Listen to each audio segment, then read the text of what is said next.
Hey guys, my name is Loco Doko, the better looking host of Listen Loco, and you're watching Doran's YouTube channel. Right, this is going to be the second episode of The People versus LS, a show in which you, well, maybe you if you get picked, but you, the royal you, just all of you out there, collectively, let's get to live vicariously through one pleb at a time, calling in to discuss League of Legends with LS. Now, the thing is, in theory, it can just be a discussion. Maybe they have a really interesting point of their own to make, or maybe they want to ask about something. That's fine. Obviously, the gimmick of the show is that if they have some straight fire and they want to banter LS or come at him with a tough topic and really put his feet to the fire on something or see what he has to say about something he said in the past that's interesting, we can do that as well. The point is, there's in theory a lot of movement that the show can accommodate. So we'll see for the first one, because for the first episode, yeah, it was a bit janky. It was the first time we ran it. We were even having to figure out the logistics, how to even get people on the show, etc. What did you think of the first show overall? I was a bit surprised. It was a bit tame. It was pretty tame, except for the German guy. He was the only one that wanted to get argumentative. It seemed like everyone else was I don't know, keyboard warriors. I'm not quite sure. Yes. And the sad thing is, in his particular case, I'll actually use that as a quick example for people, just for the show, so people can get a sense of what we're aiming for on the show.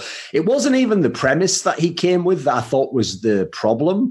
It's the way he framed the argument. Like, there was two parts, if you remember, to his. He was like, I think, the second caller, if anyone's going to go watch episode 1. There was two parts to how he argued, which just weren't, unfortunately, for a show that interesting. So one was he was basically arguing semantics about what the concept of like perfect play or optimal play is, and the fact that, you know, it was a philosophical argument that goes along epistemological lines of what a human can actually know, and if it's even possible to comprehend a perfect game. Now, that would be a very interesting discussion if this was a philosophy talk show. Like, if we all had a great basis in antiquity and Aristotle coming through to Nietzsche and Schopenhauer, but we don't. So unfortunately, that's kind of a dead end. And then secondly, this is the killer. If instead he'd made his discussion about a specific point, like, you know, he was trying to make that point about freezing, and I was asking him, like, well, do you have an example of it? Or is there a particular case when Ellis has said it that we can discuss? Again, if he'd have had an example there, we could have actually had a really interesting, like, yes, it would be for Super League of Legends nerds, but we could have gone super in depth about that. He could have really given the points back and forwards and we could have gone somewhere. So his problem really was he just made it a bit too vague. And so even though I like the concept, I like the idea that someone did come with, at least they had, like, you know, a comment to make, some sort of a pushback. It just, unfortunately, it just couldn't really go very far on that particular show. So we'll see if we can do better this time around. So what we're going to do is we're going to take the first person. We'll start off initially. Since we've got not that many people, I'll look for a reasonable comment. Like, and the point is, though, don't even bother coming on if you're just going to, like, pussy out, basically. Like, if you are someone who thinks, like, LS is wrong about something, or you want to question him or see if he has a different way of thinking about something, just come with that topic and then ask it on the show. We're not going to straight up flame you initially. If you notice, it's already really people who have an attitude or just seem kind of stupid that are going to get that treatment. So we'll see on the first one what there is in the chat. We'll try and grab a good one. What do you want us to put as your name, mate? Or what do you want us to call you for this show? Takeoff. You can call me Takeoff. Right, and what is the premise? What was your question? It was something along the lines of, like, whether the Chinese solo queue is a better boot camp environment. Was it than Korea? Is that the premise?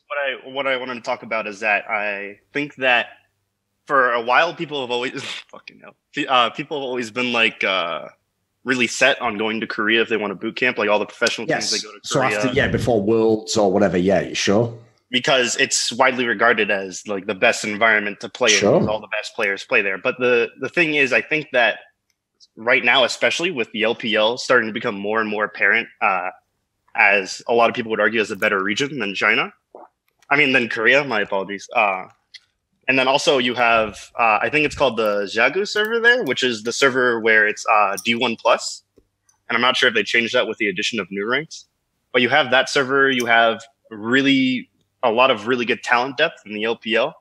And you have a lot of players, especially like Dopa, who play in China.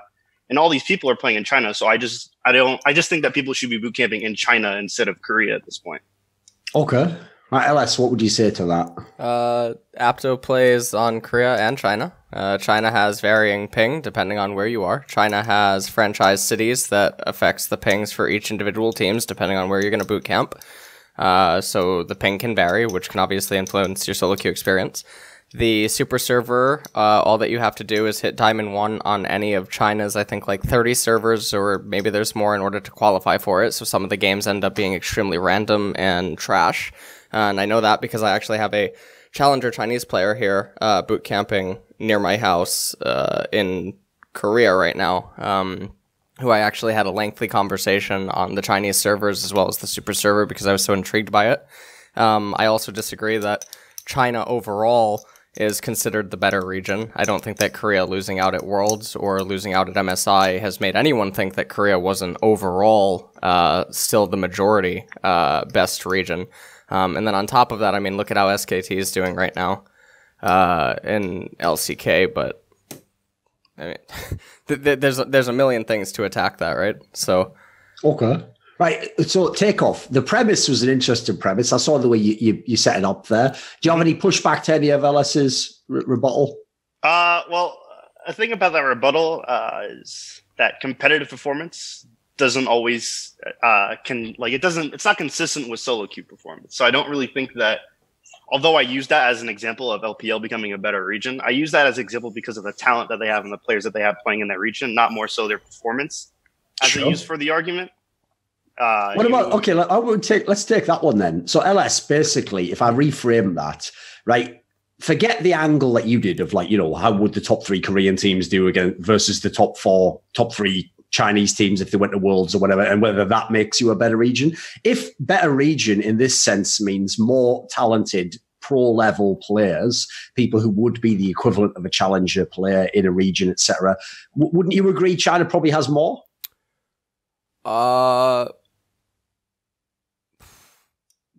I don't know. I actually don't know because now it's a question where I don't know enough about how good actually is a 9th server challenger Chinese player. Do you know what I mean? Because what about this then? I know what you mean on that one. If there's so many servers, it's hard to know. But what about this? I mean, just in terms of pro players, China has more pro players, and you know, overall they'd be better leveled than Korea in terms of pure number, right? I mean, you'd have to go to challenger players to even get as many players into LCK as there are in the LPL. Well, yeah, but you wouldn't say that like a South American pro on average would be as good as a European pro. Okay. So I think that it gets really difficult to quantify how good are they on average. Because, like, for instance, one of the complaints which led to the Chinese exodus on the Korean server was there was a legion of, like, Chinese Diamond Master Challenger players that would buy Korean accounts anywhere from Diamond 5 to Diamond 1. And it would create a insufferable solo queue experience where they would play with VPN, they would often disconnect, or they would just outright rage in AFK and DC. And so Korea, I believe, banned all Chinese accounts except for. When you say that, do you mean basically like someone who themselves isn't Diamond would buy an account, play on it, and then because they're not good enough, fuck it up? Or these were like real players? And they were Diamond players. Yeah. They just behaved badly. They were Diamond Chinese players who would buy Diamond Korean accounts, and it created a really insufferable solo queue experience where anywhere between, on average, Diamond 3 to Master 200 or something, you had a chance to run into these players that were just going to grief the games, and that was a lot of the negativity that happened a long time ago, and it led to Riot Korea, I believe, banning all the Chinese accounts except for super accounts, and so now there's only a handful of Chinese pros that still play on the ladder. And then obviously you still get the Chinese players using VPNs and whatnot. But even when these Chinese players are using VPNs, you ask them what they are on their server and they'll say Challenger. And then it's like, well, okay, why are you in D3 Korea? So I don't know what the correlation is. The person that's here right now, boot camping, is in low diamond, despite his ranking on the. So, okay, if we take that premise, right, in terms of just the overall server populations and if you went for the boot camp and it was just a solo queue boot camp, at the moment, LS's premise is that Korea is still better and has the better solo queue environment. What about in terms of like the pro angle, though, LS? Like if you go to a Chinese boot camp, you would in theory have access to more teams to play, right? Especially because actually the Korean teams are famously known to like be very. I mean, what would even the word be? They're just very, very cheap with scrims. Like if they don't think you're actually a good team, you know, they'll immediately just boot you, or they wouldn't even give you a scrim in the first place. So would in terms of on the pro level, if a Cloud9 wanted to go, if they could get a boot camp in China and play in theory all the LPL teams, would that be better in your opinion? Or would it somehow still be better to go and try and play the Koreans? I think it would have to be a case by case basis, because for instance, some teams, Korean teams as well, lower end anyway, they won't treat the scrims the same way. For instance, BBQ, when I was a part of them, we had the opportunity to scrim against some of the higher end LPL teams, and while we would almost never lose to this one team in particular that was high end, it wasn't a true testament of their ability because they would just int the scrims, and it was the stupidest thing in the world. I mean, why do we have fucking 50 kills at 16 or 18 minutes or something? Or why are they playing this way?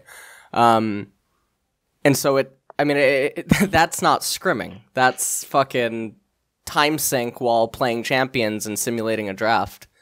You remember this. Calm down. Jesus. So that's pretty much it. So where does that come down at? So you, in that scenario, it's... I think overall Korean teams would be... and what the respect level would be, etc. I think that overall it would come down to what teams would you realistically be able to scrim against, because, I mean, most Chinese teams and what is it called? LMS teams, they scrim on Korea anyway. They use the Korean TR servers. So why not just be here and have the 7 ping? Why risk having 50 to 70 ping or something? Well, I feel like all these points you're bringing up, like one point that I want to point out is the respecting that you mentioned when you were on BBQ, which, by the way, Jamie's my homie, and I know you two know each other. But anyway, the thing about BBQ is I don't mean any disrespect when you say it, but why should a higher TL LPL team take scrimming a Challengers Korea team seriously? That's not really a good learning environment for them. Absolutely, it is. Like I prefer to scrim down than scrim up. Why is that? Well, first I want to ask you why do you think that you would only want to scrim up? Well, for a lot of reasons. So, like, let's say just using like a random team for, like, let's say like RNG was trying to find a scrim partner. It's like you said, scrimming up is a little bit more difficult because then you're scrimming against people who you're contending the title with. And they might not be they might be more reluctant to scrim against you, basically. But the thing about scrimming up is obviously then you're scrimming against people who you're going to be contending your goal with. And I feel like that's a lot better for you to do. With inter-region scrimming, obviously it's a lot more difficult. RNG isn't going to be competing with, say, Team Dynamics for a title. Yeah. Team Dynamics is in Challenger Korea. RNG is in LPL. They have no conflict of interest. But I still don't see why they would want to scrim a challenger team, just because it's not, well, like, for one, it's not a good environment. You're playing against far inferior players. Mm-hmm. And I just don't think it's very good practice in general. Okay. So what would you say scrims are? I guess there's two ways to this, right? Mm-hmm. What is scrims mostly important for? And then do you care about winning scrims? So I think that the answer to number 2 should be no. You shouldn't actually care about necessarily winning scrims. Yeah, I agree with that. And so working on weaknesses is infinitely easier when you have less pressure from mental stress or something from going up against a stronger team or a team that can't punish you as effectively. And you improve faster, in my belief anyway, by working on weaknesses than trying to hone strengths. So when you're playing down rather than playing up, you can actually play to your weaknesses as a means to improve them or practice them, whilst also allowing yourself to be vulnerable to getting punished. And so there's a lot of... I'll reframe that for people who are like pure laymen. Think of it this way, right? If you were the 8th team in a region and you were playing the dominant number 1 team in a region in a scrim, odds are you are going to have to use all of the strengths at your availability just to have a chance to win that scrim. And that's just a scrim. Remember, it's not an official match. In an official match, obviously, that's what you do. In a scrim, you want to improve, maybe not even specifically just to beat that team. You want to improve generally as a squad. The jungler maybe wants to be more aggressive, or the bot lane wants to play a bit safer in this game, whatever it might be. The point is, in that scrim, you almost have no choices to what you do. Like, if you try to work on your weaknesses there, you will be crushed so immediately and instantly that it won't even be a game. You won't even get a chance to work on your weaknesses. Whereas, if you were the 8th team in the region and you scrimmed the 15th team in the region, you might now actually have the choice to work specifically on your weakness and still have a chance in the game for the game state to not be completely untenable like 15 minutes in. So like it's a little bit more of an abstract argument, but I can kind of see the premise that LS is going for purely in terms of scrim environment there. Obviously, again, if you want to make it very specific, like you were Takeoff, like if you were really RNG, you were planning out your LPL season, you were practicing specifically to say IG next week, maybe it wouldn't make any sense to practice BBQ Olivers. But if you actually thought that playing BBQ Olivers, they'd play real League of Legends, they would try to play like pros, they would be worse than you, and you would beat them most likely, but it would give you an opportunity to work on something that was a weakness. I can somewhat see LS's point there. I don't know if I agree either way on that one. I think it's more of a, again, probably a your own personal preference. What do you think?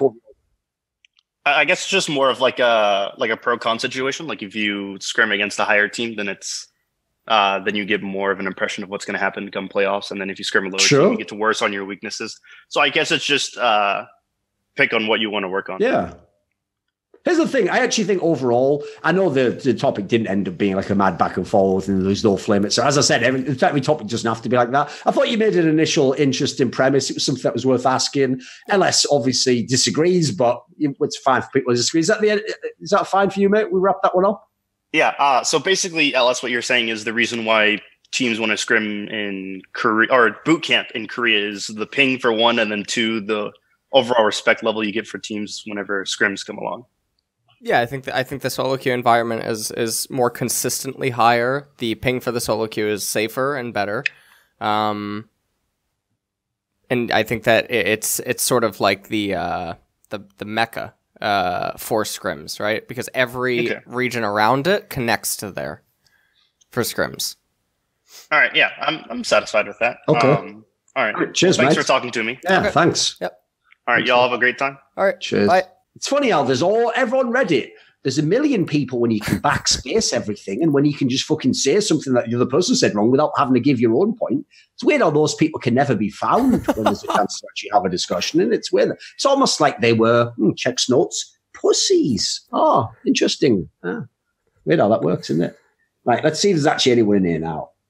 I will also say as well, the sad thing I have come to realize about actually doing this show versus the concept, which is obviously a brilliant concept because you imagine all the people actually coming and asking the questions, is the sheer number of questions that don't even require you to actually answer it. They could just be answered by an FAQ page. Like, for example, but LS, you aren't really a diamond player. Weren't you always just boosted? It's like, well, no, here are the reasons why I actually did go. And then they go, oh, all right, I just heard that you were boosted. Brilliant sound. That's another 20 minutes of my life. Like, it's unreal, isn't it? Like the amount of the shit tier questions people ask is unreal, isn't it? It's just unreal. But do you just, are you biased against, maybe you are just biased and think Korea is the best for no reason? Yeah. 20 years of fucking history. Yeah. Oh, man. No, that's the thing I never understood about how hard people always go against you and Monty is like, it's not like you picked the LMS and just blindly said they were the best. You did pick the region that did basically dominate to a degree, and listen to me, I followed all of esports history, dominate to a degree in esports that no region will ever dominate to again, ever in the history of esports. Like, it will never happen again. It will either have to be Korea could come close again, or that's it. It's game over. Like, it'll never happen again. So basically, at the end of history, they were like, remember that region that was the most dominant ever? I think you were biased because you thought they'd win a lot. It's like, well, fuck me then, isn't it? Just can't win, can you? I've heard China's actually well, China was insane at Dota, right? Didn't they dominate it for like 8 years? Here's the thing. They were like the Koreans of Dota, but they weren't in terms of like dominating, as in always having the winning thing. They would just had more top teams than any other region generally. Okay. So it was actually more like League is now, where like, you know, Korea could still have 3 amazing top teams that could all challenge, but maybe they might not have number 1, you know. Okay. They had periods where they were dominant, but it wasn't like StarCraft or League with Korea. Like it was like less. It's just that they were technically dominant. Okay. Even then, sometimes, you know, a Western team might be the number 1 team. To be fair, that is just because Korea doesn't give a fuck about Dota 2. So we got Firemaster here. Yeah. And what is your premise that you want to put to LS here? I had like I feel LS has like a bias towards Korean players or players he's personally coached. Like there's this tier list he released ago, like I think 4 months ago, and he put like Selfie really high. Sure. I feel, oh God, these guys know my name. Anyway. I also had the meme question, like the whole like BBQ thing. I thought it was spicy, but because I always said he's a better coach than Chi Mao, and most people disagree with that, right? I mean, they do, but here's the thing. You can do that question if you want. Pick one of them, though, like as the initial premise, and we'll see where that goes. So which one do you want to do? Because they're both classics, by the way. Like, basically, the premise is LS overrated himself as a coach? I think it's a pretty common one. And then the other one, another very famous one, is since he always does big up, you know, players he scouted or players that he saw early on, is he biased just generally? Because obviously, an example like Selfie is somebody who didn't really make it through. He didn't become like a Whippo, you know. To most people, he's the washed-up pro that hasn't done anything in fucking half a decade. So I agree. Why does he rate him so highly? That's kind of the right. So do you want to go with that one?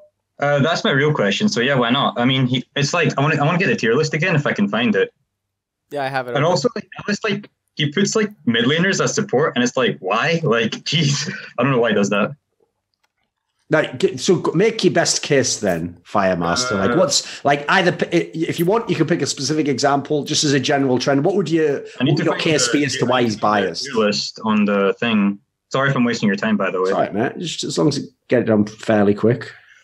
Jesus. Can you guys pull it up for me? Or it's like, you had it on, Link everyone to it, LS. Put it in the chat for this box here on the side. He rated EU players, he rated NA players. You can click chat on the Zoom program, LS, and put a link in there. He has a bias towards Korean players and players he's personally dealt with.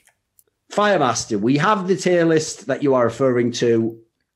And obviously, LS ranked all the regions here. And I listen, even myself, I can already see some names that I am just like, why, you know, for example, I see the names on here I don't even know, mate, and they're on the tier list. So already I would have my own questions. So do you have like a specific example you want to use, or do you want to just come from the general approach first and see what you think? Yeah, like, for example, he put Whippo higher than Wunder. And I'm just like, come on, man. Wunder had a way better worlds than Whippo. And the only reason I guess is because he's coached Whippo. Like, that's just an example. Or like he put Mowgli really high as well. It's like another Korean bias, I guess. Okay. Right, so how about this then? Let's take those 3, shall we? So I think, because they're the ones I think most people watching the stream probably agree with you. Mowgli above people like Yankos, you know, a whole bunch of players. You obviously, and basically Mowgli was like below Oni Broxer in EU. Then we have Selfie, who was even on the list, which is obviously most people are going to think it's a bit weird. And then the third one was, what was the other one you said? I said Wunder. Oh, yes, Whippo's above Wunder. Yeah. Okay, so LS, obviously he's given you some examples. You can either argue the specific examples or just give us as a general approach. Because obviously these are 2 things you hear very often, right? You overrate players that you like personally or that you've promoted, and that you overrate Koreans specifically. And obviously in this case, it's Koreans in the region. So what would you say to that? Would you even agree at all? Do you think you do? No, I mean, I don't agree that I overrate players. I mean, in the same exact tier list, you have players that I coached before that are extremely low. You have Kasing at the very bottom of the support list. How many years ago did you coach him for? Huh? What? I don't know. You coached him like half a decade ago or so. No, I coached him 4 years ago. That is about half a decade, but no, okay, right? Sure. Okay, so that's the same amount of time that I coached fucking almost Whippo, right? 3 years. Right? Yeah. So it's the same thing. So Kasing's at the very bottom. Watted's not that high on the list, and Watted is someone I'm very vocal about. Never deserved his import slot. So, I mean, I put him on the list. Whippo, and who was it? Whippo. You put Whippo really high. Whippo and Licorice were 400 LP above every other top laner during the World's Oh yeah, that's what I was gonna say. I feel like you maybe rate players based on solo queue, but the vast majority of people don't really watch solo queue. They watch pro games. Who cares? Yeah, but like their performance is based on pro games, and no, it's not. Like, I mean, no one really cares about how they're doing solo queue necessarily. Like, you get what I'm saying? You're saying necessarily. I'm saying that I do. I mean, you care, but most people don't see their solo queue games. And let's say there's a player, for example, who's kind of like bad in solo queue, but is amazing in pro play, then he's probably considered a better player than. I think I don't really have an example to be. I don't know, like because they don't exist. I mean, but there are examples of players who do amazing in solo queue, but they're poor in pro play. For example, Antara. What do you mean? Antara doesn't deserve his import slot either. What about ADD and Tara? They're like #1 in Korean solo queue, which is. Oh, you mean when he was picked up by SK Telecom, and SK Telecom was having issues with multiple players, regardless of how good they were. I mean, so would you say that's an SK Telecom issue, or would you say that it's an Antara issue? And you're also talking about several years ago. Can you list me more examples before nitpicking mine? Damn, you're wrecking me, boy. I don't follow necessarily the solo queue, but here's the thing, Firemaster. I feel like he has got you on that one just because, unfortunately, you made the mistake of following him to an area where he had you because you didn't have all the examples prepared of like a player that was good. Oh no, I came on fresh. Yeah, don't worry about that. Don't worry about that. The point is, luckily for you, mate, this isn't the people versus Firemaster, so you don't have to answer that. Actually, you can go back to your original premise, which was: is he overrating the players he put on that list? So, a question I have quickly to LS to clarify is: what actually was the premise of the tier list? Like, what was the concept you explained? Is it supposed to literally just be a tier list of like, these are the best mids for this, split or whatever? And therefore, if I see, I know Caps is #1, you think he's the best mid laner. Like, why did you yourself just mention solo queue? Solo queue informs it somehow. Can you explain just the premise so we can get into it? This is LS. I'm talking to. Yeah. Oh, I mean, yeah. Like, what was the premise of the list in that sense? Because a lot of times you see these players perform on solo queue, but most people don't really have that knowledge that LS does. Sure. Like, was that something you actually mentioned, LS? Like, solo queue can inform the list as well? Well, yeah. I said that the list was made based on how potent were the players individually as players, regardless of what they were inside of teams. Because there's players that are good on teams that are very bad as players. Xmithy being probably the best example right now in the West. Probably agree with you on that one, yeah. Yeah. So Ambition as well, maybe.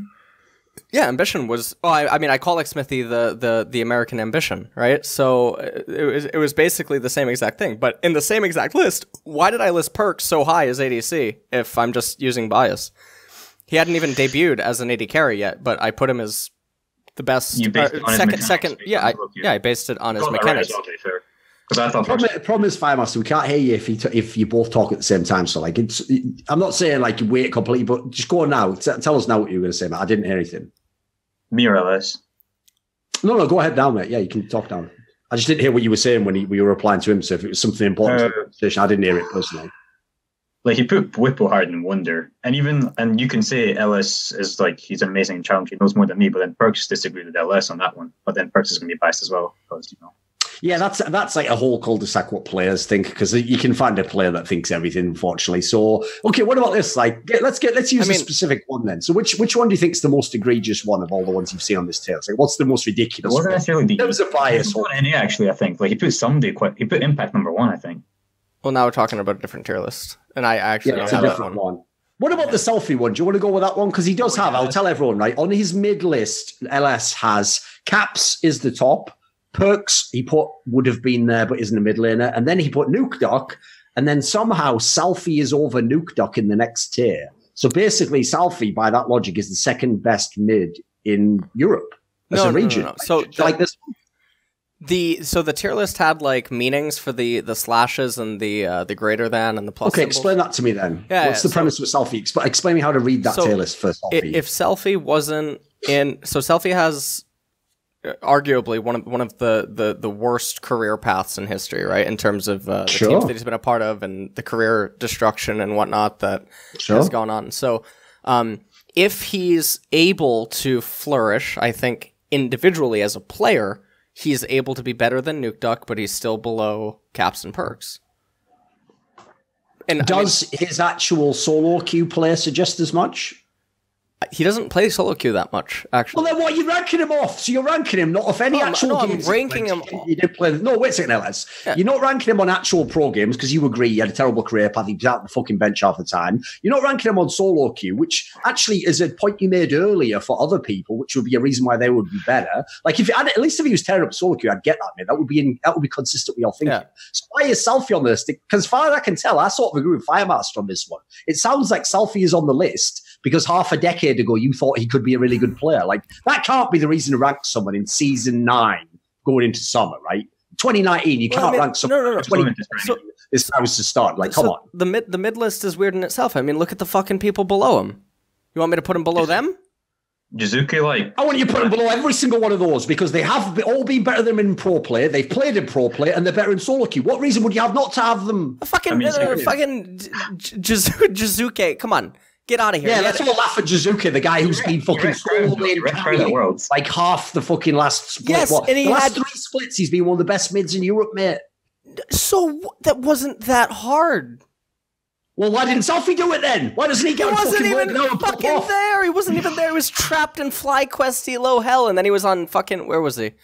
Are you for real right now? You know what? I call me crazy, but when I'm making a tier list of players, you have to actually play the game to make my tier list. You don't have to, in my mind, play the game. Like, he's not even in the server, mate. What are you talking about? So you're telling me, like, what Jizuki did wasn't that hard?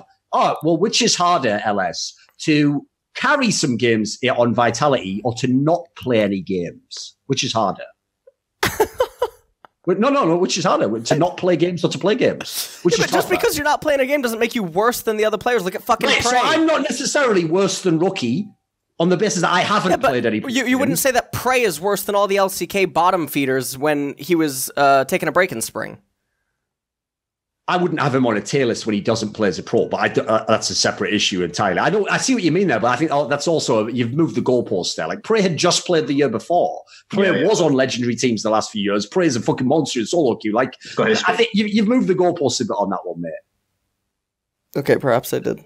The problem is this, right? What you should have really called this. No, the mid... you know what? I'm going to call you out on this, LS. Okay. Because here's the problem. The mid-tier list is fucked. That one's really fucked. I feel like all... Yeah, because you put Selfie on there. No. How fucking dare you put that little... Jesus Listen, LS. Christ. It's one thing you put him on the list. Forget even on the list. You didn't just put him on the list. You put him on the list above a load of good players, and then you had the gall to They're put a not that good. A little plus. They're not that good. Plus right now, and just get get a stylus and draw a little heart next to his name. Not a plus, a heart, because that means nothing, that plus. That is ridiculous. He hasn't even played in pro play or solo queue for ages. You're fucking ranking him in 2019. And then you have the gall to be like, what? So you're saying if Prey, one of the most legendary first ballot Hall of Famers of all time, takes one day off, then he's a piece of shit? It's like, what sort of mad Kathy Newman-esque reframing of our position is that? Like, I think Firemaster's got you on this one. Some of the other ones we could debate. Maybe you could debate Whipple versus Wonder and where they were in their team. He's got you on the Selfie one. You've got to give him that one. Like that. Listen. I think the mid is a dumpster fire. I think you made it a dumpster fire. No. There's 3 S's and then there's all C's.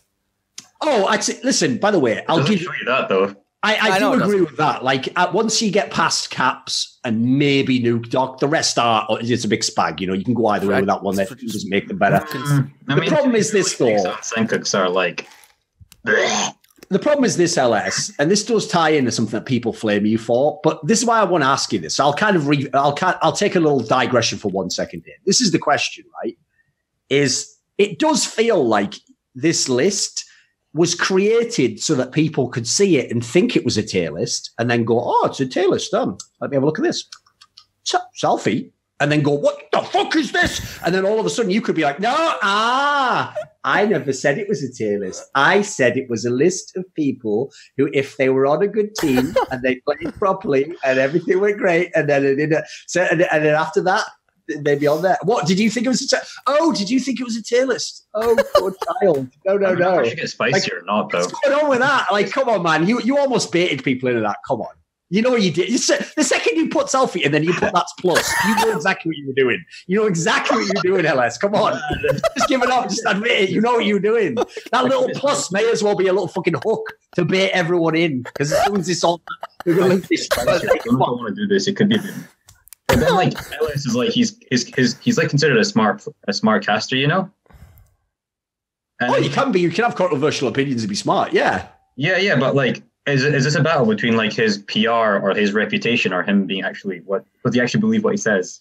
Because I actually think he does believe what he says. Oh, here's the thing. I actually do believe. I'd agree with you, Firemaster. I think he believes Selfie like has the potential to be like that, etc. I'm just saying I don't really know what purpose it served to put Selfie on that list because the tier list, as far as I can tell now, we've added in all the disclaimers. Is so like abstract as a concept that like I don't know if anyone could even argue because it's basically like what is LS's opinion in his mind of if Selfie had played a totally different half a decade of his career. So at that point, how can anyone even debate it, right? It's just a bunch of completely hypothetical stuff. So I kind of agree with you. I think it's both. I think LS does believe it, and then he found a clever way to make it look like it was a tier list so that then he could just pop off at everyone like, oh the fuck, everyone's just misrepresenting me again. This is unfair. I mean, he also said the whole like generic Katie, but some guy stole that question off me. That guy's a wank. But you know, we've already done that whole one. Yeah, no. What about this though? Is it like LS? Come on, speak up now, son. Come on, give us your side. What? Sorry, you're carrying the show really hard. You're carrying my ass. It's all right. Come on, mate. What do you want me to? Well, the thing is, what people don't realize, Firemaster, is like it's just in general, like because I've done a lot of shows, it's tough to if you have an idea to articulate it exactly the right way that the other person understands you. The problem is normally people are going to assume I'm like biased to LS's side, but there's definitely things I think LS is wrong on. So if you bring up a good point like you did on this one, I think the Selfie one's pretty ironclad. I'm more than happy to help everyone get LS on this one. So I want to see what he actually thinks. Come on, LS. Come on. Like I bottled up when I came on because it's like. It's all right, mate. It's all right. Come on, Ellis. What's the response? Aside from the right, okay, the mid one we'll give you. But why create the list in this particular way then? Because it's just my perspective on how good I think the players are individually as players, regardless of team dynamics. Here's the thing. I like that. That premise is great. The whole fucking premise. Listen. Make the premise this. What you just said sounds great. If you gave me a list of the LEC starting mid laners and you ranked them based on how good you think they are as players, not like what team they're on. That's what it was. No, that's actually what this was. No, yes, it was. Yes, it was. This whole tier list got taken out of context because someone asked me to do it on stream. I said, okay, this is what I'm going to do. And what you said is what I did. What ended up on Reddit was an entirely different beast. Come on, Firemaster. I mean, how do you know what team dynamics are? And it's like, oh, you're saying SKT had problems, but not everyone would know SKT had internal issues, you know? It's like you're saying because look at Looper and Mata. You think Looper was a good top laner? Just a coincidence? Exactly. I mean, let's be real. You could put any other top. It's what I think about Perks, to be honest. Like, I feel you could replace Perks with Reckless, and G2 would still be best team. I mean, Rex is a pretty good player. Replace Perks with another. Oh my god, Koma's the greatest coach, but I'm like, he had Faker though. I'm pretty sure a lot of guys could do the same job Koma did if he had Faker. Sure. No, here's the thing: you basically agree with LS on some degree there. Like, team dynamics matter, right? Like, it doesn't matter who your coach is and who your mid is, and you know. I mean, people jerk off SKT players, but the only common factor they've had is Faker. So it's like so annoying. Everyone's like, "Oh, bang, bestie!" Like, oh, get off.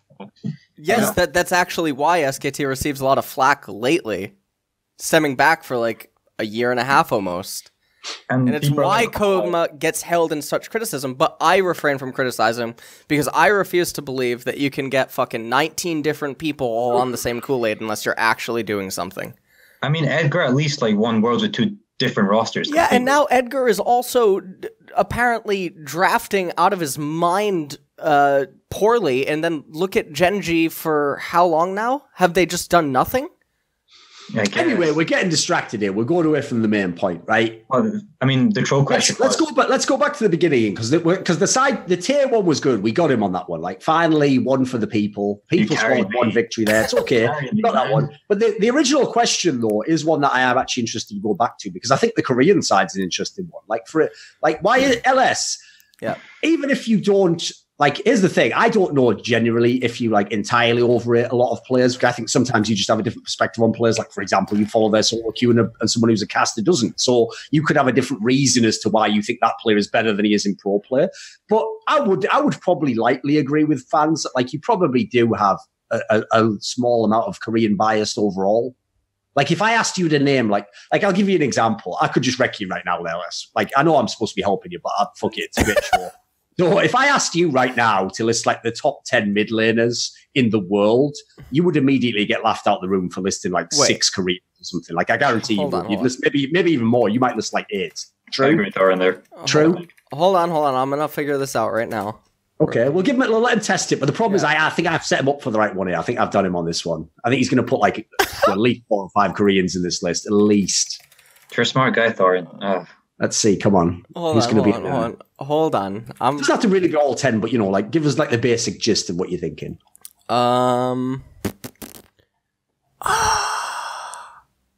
Okay, Rookie, Chovy, Knight. Got 1 Chinese player. Okay. Yeah. 2 Koreans so far. Yeah, UCal. Right, stop the list right there. No, he's back. He's back. Oh no! I actually think no. So I have behind the scene. No. I have behind the scene. I have knowledge that I'm privy to that the public's not privy to as to why I wasn't playing in spring. It's not skill related. Right. So a quick question for you. So as you were listing off that list there, you were thinking of the names that come to mind. You've already got like Rookie, obvious addition. Knight's even a pretty good one. You actually showed some non-Korean bias there. It's a Chinese player, very, very good player though. Don't watch LPL to be fair. UCal is based on the fact that Afrika is coming back now. Okay, I can sort of see it so far. Is there a reason why we haven't had anyone from the West yet? Caps is probably the one to go on there. Is Caps going to go on there? Caps is going to go on. Rookie, anyone else from the West? From the West for mid? I want to put Bjergsen, but I don't think he makes the cut now. Anyone else from China aside from Knight that's a mid can get on? Well, see, do you count Rookie and Doin B as Korean just because they are Korean? I consider them Korean players because they are Koreans. Maybe not Doin B, but Rookie did play in Korea on KT, I think. Like the problem is in this scenario is I don't think you're going to get out of people saying LS that you're biased to Koreans by going, but I picked some Koreans who play in the Chinese region. I don't think that I don't think that's going to work on the jury, as it were. Like, so I think they're going to count as Korean. So let's be real. It is 8 or 9. It's basically 8 Koreans and then Caps. No, I think Yaga. If Korea is the best region, then why are they not winning anything? Or best players, sorry. If they're the best players, they should be winning all the tournaments as well. Here's what you do, LS. Right? I'll give you the playbook here. So there's no point going further with that experiment. It's quite clear that what I said was accurate. You would rate mainly Koreans. And so that's going to make people think I would rate biased to Koreans. So what I would suggest you do is this. If you indeed are biased to Koreans, then we can't just 20 minutes go around in circles of you going, but I'm not. I actually just am fair. And then that's going to be a worthless discussion. So what I would do is this. Explain why you're biased. Because in this scenario, whether you're biased is the other person's perspective, right? But obviously you can agree you have a different view of Koreans than most plebs, right? And most people who just follow the general scene. So can you explain the reason why you elevate so many more Koreans than other people might? Well, I mean that's a deep answer, right? So, in the sense that Korean, God, let me actually think how to answer this because I know that it can always just be taken out of context. Risky. No, it is. It's a difficult question, I guess. Like, I'll give you an example. If you want to use a specific case, maybe you can help me see how you break this down. So when you were making that list of mid laners, you were thinking if you wanted to put the Chinese mid laner Yagao from Jingdong on there, right? I was thinking mechanical prowess. Right. Yeah. So, and by the way, he certainly seems like a very skilled prospect. He's another one up there with Knight got on the rise. Why would he make the list, but then some Korean player wouldn't in that scenario? Does he have to do something extra than a Korean playing an LCK to prove himself because he's in Chinese region? What about the West though? Because I watch the West. I don't watch LPL. One of the issues that it's so hard to judge Western skill is you. This reminds me of the roundtable discussion that I had at Worlds, and I remember that it was Azael who asked me when I made the statement, well, Crown has the best mechanics at Worlds. Right. And he asked me why, and I said, well, how do I actually answer that? It's how he moves, it's how he spaces, it's how he zones, it's how he, can make people go into certain... Yeah, it was 2016, and yeah, you're right there, yeah, well, fuck, thanks. I think we're getting off track here, right? I know where you go with that LS, but okay, go on. You have to go into it deeper than something that's able to just be said in layman's terms, because then people are only going to hear what they want to hear, right? Let me ask you this, right? Because I thought where you would go with this is you'd explain something like, right, I follow a lot of Korean solo queue. I think Korean solo queue is the best ladder in the world. I watch the pro play, and I think they have a better understanding of pro player. Therefore, even lower level games are, still very competitive. To be the best, you have to be the best. I thought you'd go something like that. Are you basically arguing that yes, you consider factors, but it's basically an ultimate eye test, and so because they don't have your eye, they won't rate them the same way? Is that it? Sort of. I mean, partially, sure. So you're not ranking them based on things like how good they are just in solo queue, like whether that matters more, whether just playing in the Korean region matter more than playing in LPL to you in terms of being a good player? No, I mean I'm criticizing LCK this entire split. I mean it's also part of one of the things that's going on with the LCK broadcast. People joke, that I talk about Pokemon and other games more than the actual game because the teams are pretty bad. That's so tilting, though, because you're in a casted game. it has nothing to do with what fucking color your skin is or where you were born. Just are you playing like a donkey or aren't you? That's all that it really comes down to. I don't think we're going to go in on this one. It's too deep a question for him. It's going whatever. We're up to the bottom of it. At least he knows the people can make a god bleed. Right, there we go. 300. Sorry, you carried me, man. Like, right, mate. It's all right. Right, we'll go on to another one. Thanks for your call, mate. Cheers. Thanks, bye. Thank you, guys. Thank you. Yes.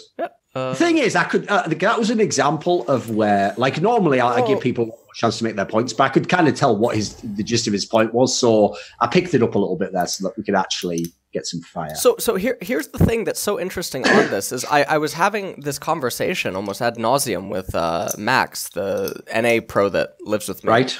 And we were watching the food experts tell you which food is more expensive and what ingredients are in it and whatnot, just blind. And I'm assuming they do just go on things like, it has a much richer taste in the background, so their taste buds, right? Yeah, but they can explain things like bloom on chocolate. I didn't know what the fuck bloom is.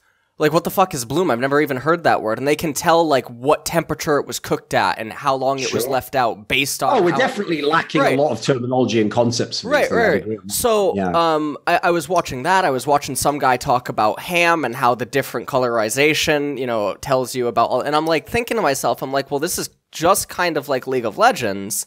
And it would be amazing because I can take what they're saying at face value and just be like, oh, yeah, they're right. But they could also just be lying to me. Because I don't have enough knowledge about food in order to call them out on their bullshit if they are lying. And so the issue that I feel like I get into is I can make similar claims as these people, but people just don't simply accept them.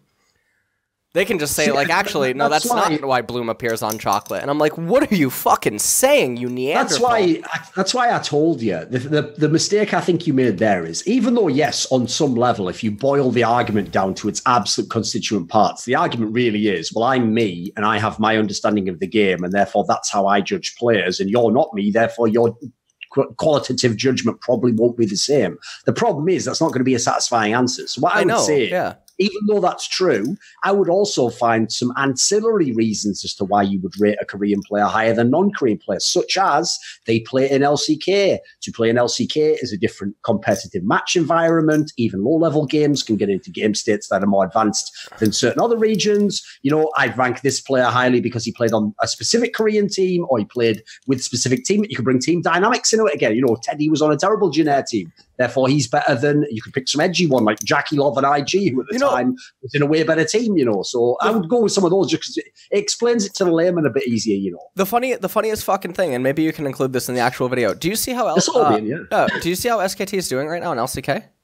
Sure, they gobble. They're absolutely terrible. But they brought G2 to a game 5. They almost won. So agreed. That's why I've always personally thought that like people way overrate the international results, unfortunately. I mean, sadly, the reason I knew it is, and I don't even know anything about League to know this, is because in the games I follow, CSGO, it's an open circuit, right? You have a tournament every single month.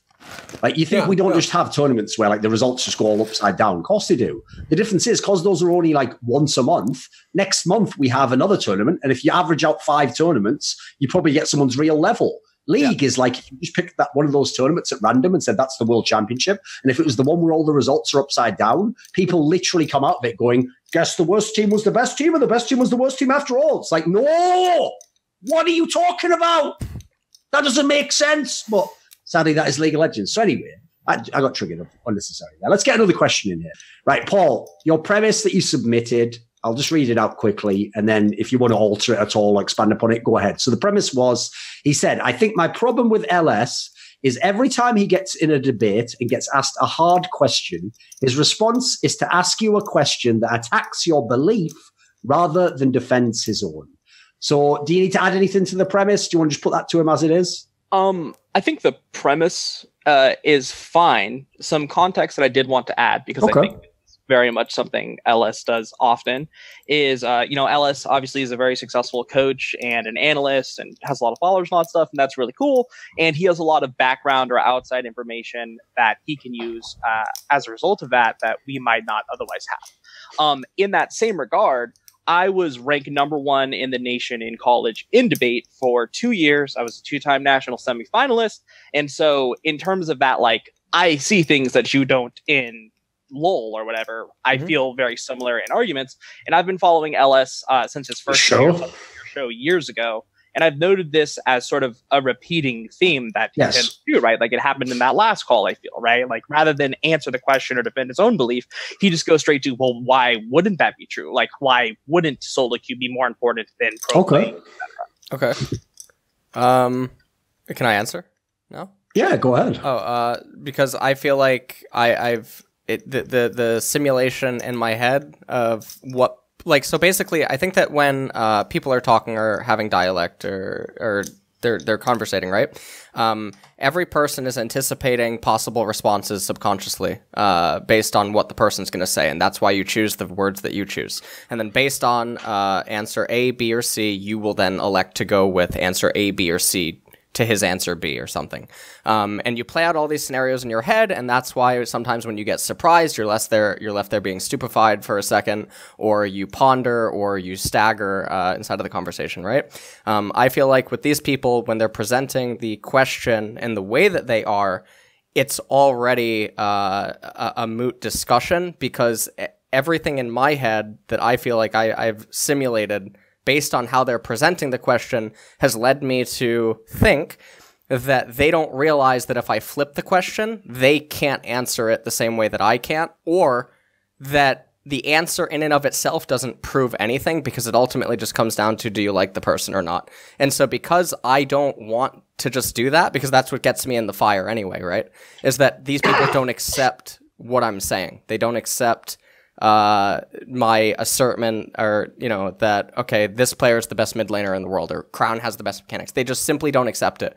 And rather than have a very convoluted answer, or having to use video clips, or having to explain to them why this is the way that it is, which takes a lot of time, and also video footage, and maybe all this other stuff, and it could end up boiling down to them still not accepting it, I would rather flip the table on them and then see their inability to answer the same question, or show them how ridiculous the question is when asked in a blitz conversation.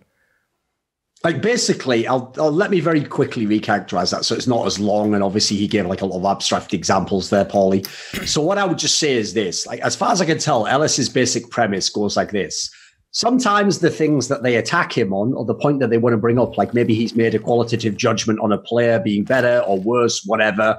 Normally, when they do that, he has encountered enough people with that kind of a response that they're giving him that he knows if he treats it as being a good faith question, and he follows it. So first of all, he says, well, actually, I think that player is a better player than his placing in the last league. And then they go, yeah, but what about this? And he goes, right, well, in solo queue, he also did this, right? And in a particular game, I could show you the laning fair. The point he's getting to is at the very end of it all, he thinks some of those people at the end turn out not to basically be good faith actors, because at the end they would never accept whatever he showed them, whatever extra additional explanation he gave, because realistically they're just people who've decided he's wrong, or they don't actually have any metric themselves to determine the player. Hence what he tries to do initially is get the person themselves to kind of qualify themselves as someone capable of having the discussion by asking them, for example, if they're asking something tough, like, why is this player the best? It's like, well, is there a reason he wouldn't be? Can you make a case against that? Do you have evidence against that?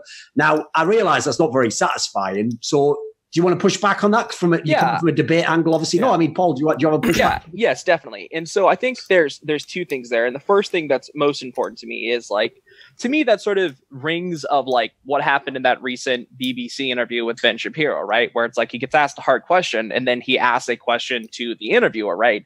And the thing is, just because like the interviewer can't potentially answer that question or doesn't have a defense of it, does not mean LS has a defense of his own point. And I think that's sort of where the problem like ensues, because he can say, like, I understand that you probably get asked like a million questions a day. Right. A lot of them are the same and a lot of them are sort of baseless and dumb. But it seems like sometimes you do get asked like potentially insightful or important questions, and then you just go straight to like sort of expert mode. And I think that expert, I mean, maybe it's just a me thing, but like I feel like expert's a weird thing, because it seems to assume that like there's some secret information or like some talent that you have, that if other people had the same information as you, i.e. that background knowledge that you talk about or insider knowledge, that they wouldn't be able to come to that same. Can you click on the Zoom program a sec? 'Cause I think if you click off or something, it makes the volume go lower. I'm assuming that's what it's doing, but it went lower for some reason for you, like halfway through that. Like, you were just saying.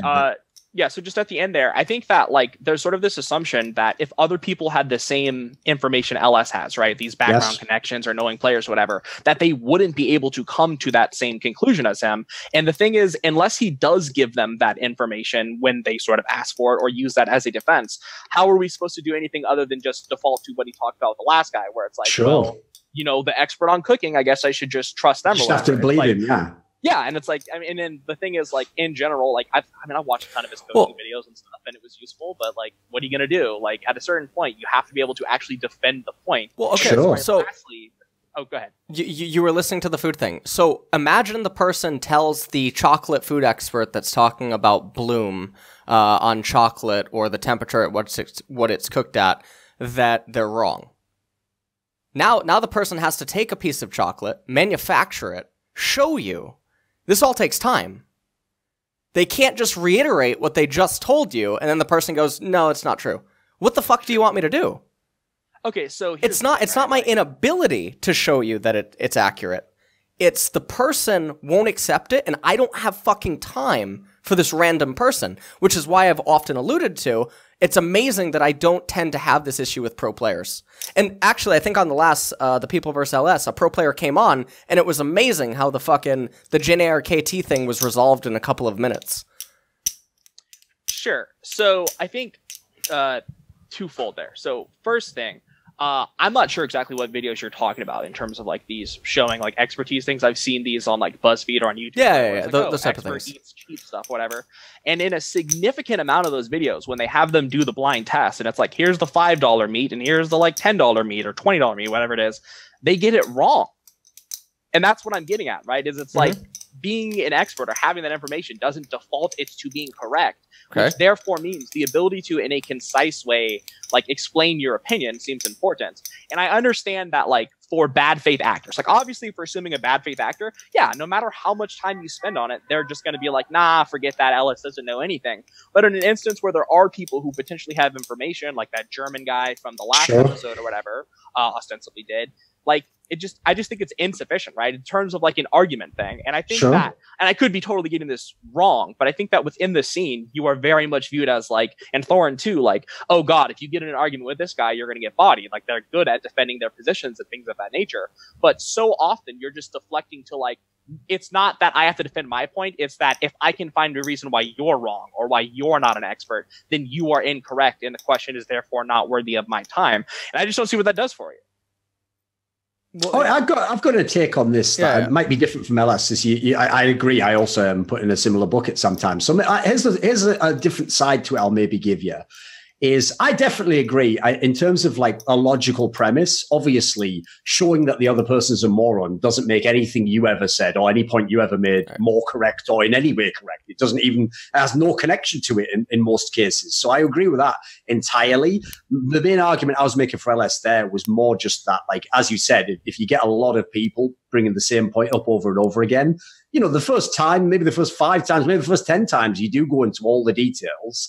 But then eventually it gets so that it's like, well, if you guys are just never going to listen anyway, then like, what's the point? So I would just say this. One of the reasons I personally actually like LS's approach in certain instances of where you flip the script and you ask them to establish their position is that that's one of the things that I think is a problem with shows, talk shows, Twitter, and the fact that being an expert is a one-sided medium is that what happens is you get people who sit back and they listen to everything I say or they listen to everything LS says and everything we say which is smart or has an interesting component to it or maybe even seems correct. In their brain, they hear it all and they either think, yep, I agree, or they just go, yeah, seems right. And then when we say the one thing they don't like, they come at us and they make it like the premise is almost like, well, I agreed with everything else, so that's my points as well. So we're even now.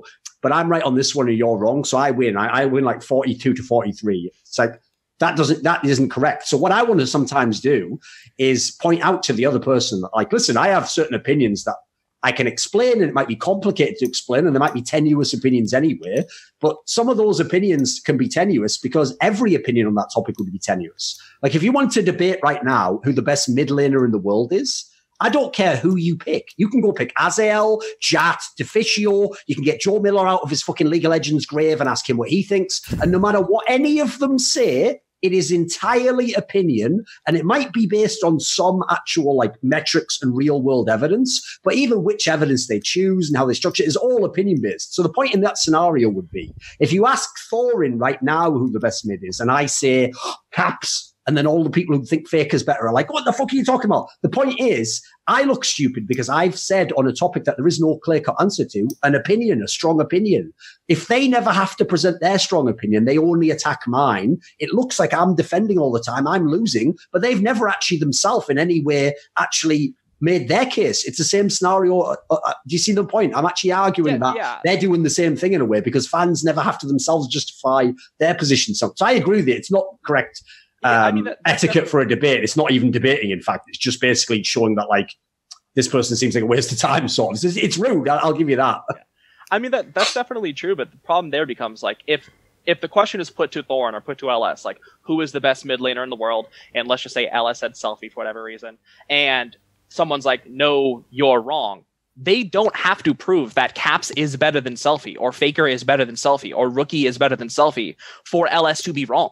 Sure. They just have to prove, or LS has to defend, rather, that Selfie is better. And that's what I think keeps happening. It's like you mentioned it earlier, right? It's like a shifting of the goalpost. And and it's just, how much can you get done then? And what do I do when I try to give a basic explanation and they say that the explanation's wrong? What does the chocolate expert do when someone tells the chocolate expert that the way that the chocolate expert is saying that bloom appears on chocolate isn't accurate? I think they move on with their life. Which is why I just which is why which is fair. I choose not to defend it. I just flip it and show them how ridiculous of a question it is, because there's no way for me to answer it for them. Yeah. So I mean, in that instance, right? You can be like, look, I'm, I guess sort of now we've gotten to like the weeds of it, or like some like minor tangential part of it. But basically, to me, what it comes down to is like, if someone asks you the question, right? Like, who's the best mid laner in the world? You say Caps. If they say why, maybe you give a reason. And if they don't like that, then it's cool to be like, all right, man, well, I'm not going to convince you, or whatever. But your response, instead of being like, all right, they're just not going to agree, is just like, well, your opinion is bad. And I think that is just like insufficient. Or like, well, then who do you think is the best mid laner in the world? Or do you have a better answer than that? Sure. And I just don't know like how that does anything. Sure. I don't know. Here's the thing. I actually do think that one of the reasons I wanted this question to be done is I would actually agree generally that I don't think he does it as like, I think here's the problem. Whenever you watch things, you tend to just remember things that really stick out in your mind. You don't remember every incident, obviously. So I will say, I know this happens to me as well. People make a ridiculous caricature of you as a person because they just remember all the crazy moments, all like the moments where you go in ape shit or you go mental with someone or whatever, or the time you said something really outrageous and they say stuff like, everything you say is outrageous. Like, like 9 out of 10 things I say about LCS are probably just what most people think. It's like just the basic assumption, TSM seems pretty good. Oh, Echo Fox is shit. It's like most opinions weren't that crazy. So all I would say is this is like in this kind of a scenario, you do get a lot of stupid comments along those lines. And one of the problems I have is this is it's not like I think I would agree with you. LS does it sometimes. It's probably bad form in terms of debating, especially if he's debating anyone who actually like, in theory, is like someone with a valuable opinion, someone that you could have a proper discussion with. You could go deep, or you could get into the details of it and have a great discussion that both people could be enlightened from, elucidate some points, whether you agree at the end or not. But I will say this, it's not like he never does it. Like, I'll tell you what, as much as everyone might like to criticize LS, let me know when Azael ever pulled up a VOD and showed you in depth some super controversial opinion he had about why a player was way better and went through like VODs and individual plays and they gave you comments about his laning phase. Let me know when he ever did any of that stuff, because I've seen LS do that sort of thing. And I can tell you, he's not wrong. At the very end of that whole process, the kind of person who thinks he's an idiot not only will still disagree completely, they'll even use the fact that he dared to do that process against him. So, for example, you've seen a million instances of people telling LS that he's an idiot, that no Korean players click all around the map and use the function keys to watch the lanes. That's just unnecessary. He's being entirely pretentious, and he's doing it just to pretend he has sick APM like a Korean Brood War player. Like, people will just say ridiculous statements like that, which make you feel like, why'd I waste my time showing everyone that? Like, what the fuck was the point? Like, there's about 4 people in the world who know what I was talking about, so I'll talk to them, or the others are kind of a waste of time. So I agree. It's not a great way to deal with people individually, but it's also kind of like frustrations of being people who are in the public eye, I'm afraid. Sure. Yeah, and I don't want to take up too much of your time. So that's all right. Thanks so much, both of you, for like having me and stuff. And that's fine. If there's that's anything fine, I need to defend now, yeah, y'all are great. All right, thanks, cheers, man. All right, cheers. Bye. Because here's the thing, right? The one part I don't fully know if that guy like appreciated was the angle that is like, why are we always under attack? Why is it always our opinions that must be defended and established, etc.? And if someone else, what's hilarious is someone else can say what I consider a ridiculous opinion, but that's the consensus. Right. And I'm supposed to just agree that because it's the consensus, that's right. Like, I mean, the guy earlier, luckily talked himself out of it as he was saying it. The guy earlier wanted to even go, and even Perks said it. It's like, wait a minute, what? So now the game is just, let's get, it's like I said, people think I'm joking. If anyone wants to play that game of, well, Perks said this, I'll just go get a better player than Perks to say something different. And if I do that, will you accept that I'm right? Nobody will. That's the most ridiculous part about it all. That was the thing about the German guy, is he tried to say that I was doing an appeal to authority, but what he didn't realize is that he was saying that I must be wrong because pro teams aren't doing it. That's an appeal to authority. Yeah. So I was just trying to show him his own appeal to authority. I wasn't trying to use it against him. Like, sure. Holy shit. But I also, the reason why I brought it up there is I also do think that there are certain topics where you only look silly if you're the only one putting yourself out there. The person coming on to have some skin in the game, I agree with the premise, by the way. Them being wrong and being terrible at arguing doesn't make you right. But I do also like personally to do the same thing you do. I like to put them on the spot. I want to see them in their position. I want to see them explain why they're models of the game. Like, I'll give you a great example. People always tell me, even though they don't know how much League I've played and they have no idea what level I've played, they don't even know what roles I play, they always tell me that because I don't know the mechanics of League of Legends, I don't know anything about the game. Right? The obvious question there isn't, I now must prove I know loads about the game. It's like, well, who the fuck are you? Like, why would you, a random player who watches CSM, know more than me? Like, I agree. I haven't got a great basis to know a lot about the game. You've got zero. Like, you're starting at nothing. The idea you just watched him and I love Dyrus, and that makes you know more than me is a ludicrous premise. So anyway, we're getting triggered unnecessarily. We'll go to another one now. You can just call me Reform. Reform. Okay, right. What's your premise that you sent to LS? I'll read it out, and then if you want to clarify it at all, you can. It just said Korean, because remember the part during the other section will be cut out. So imagine no one knows who you are yet. Korean coaching is not as good and was carried by player talent plus the ability to control the game through vision. Do you want to add any more context or clarify that and maybe give an example? So do you want to add anything else, or do you want him to just initially react to that? It's up to you. I want to clarify that. I want to talk about current teams, not past teams like Season 3 and stuff like that. Okay. Like Afrika. Yeah, come on then. Right, build your case then. We'll listen. Okay, so specifically the case I want to use right now would be those 3 teams, Afrika, KT, and Genji. For Afrika, as you see between the splits, spring and summer, they've shown like a meteoric rise.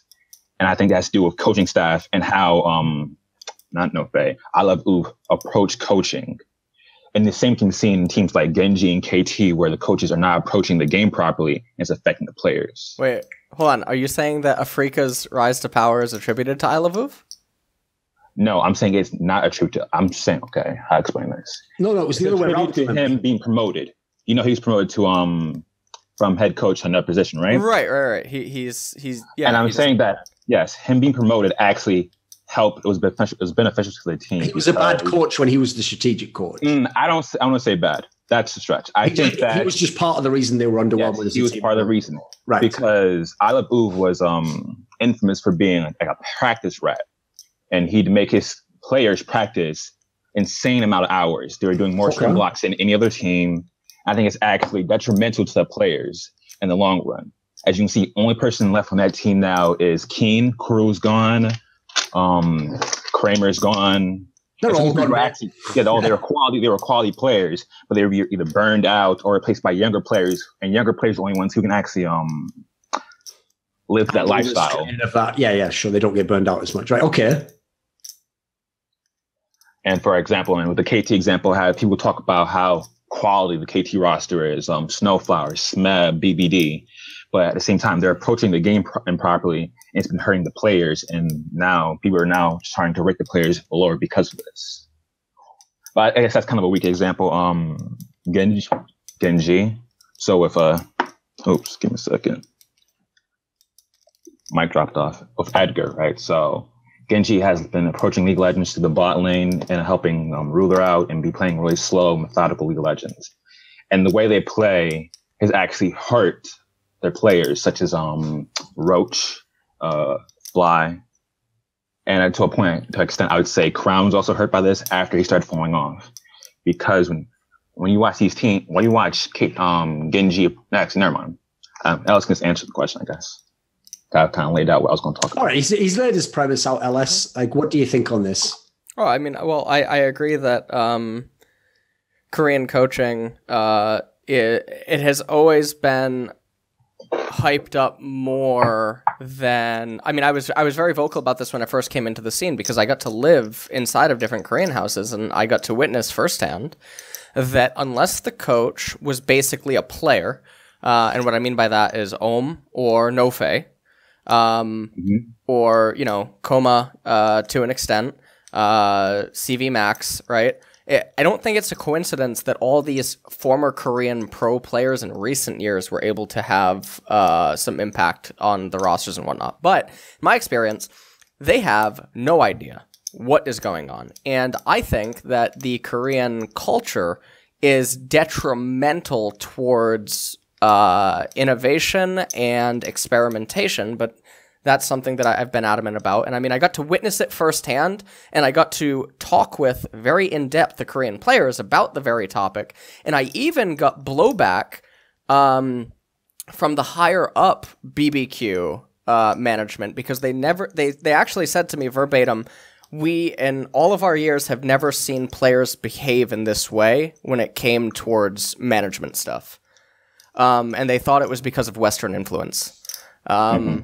And so, I mean, that's interesting because I demanded that they ask why and how, not to just do it. They would all, like, for instance, take Scorch on their champions. And I'm like, have you ever gone into a fucking practice tool and looked at it mathematically instead of just sucking Chovy's dick? Like, I'm not because they would always just tell me, oh, this pro player does it. I'm like, no, that's not how life works. The questions why and how tell you everything, not fucking this player does it. But they're so stuck in the mindset of, well, this person's better than me, I have to do it. And that's really good for other reasons, but it's also really harmful for other things. Like, for instance, some of the leaked Cacao chats with Malice that has popped up on my stream. The current new BBQ coaching staff refuses to pick Karthus. And they were very adamant that Karthus was bad and blah, blah, blah. And Malice would argue with them and say, why is Karthus bad? And they can't give him a real reason. And they end up defaulting to he's not picked by LCK teams. So apparently 2 weeks ago when Karthus was picked by Cuz, one of the coaches went up to Seb with like a big fucking smile on his face and said, Seb, you were right. They picked Karthus. As if that's somehow indicative of the champion being good.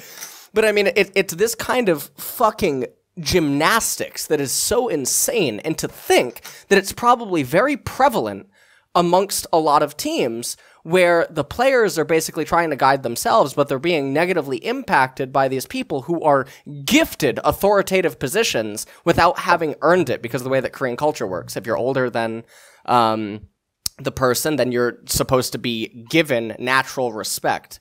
I don't think that sounds really dangerous to me, or it can end up being really dangerous. And I think that a lot of it is actually holding. I think a lot of it is actually detrimental to Korea, and I think that it's holding them back. I think for instance, Korean teams are the worst drafting teams in the entire fucking world. Holy shit.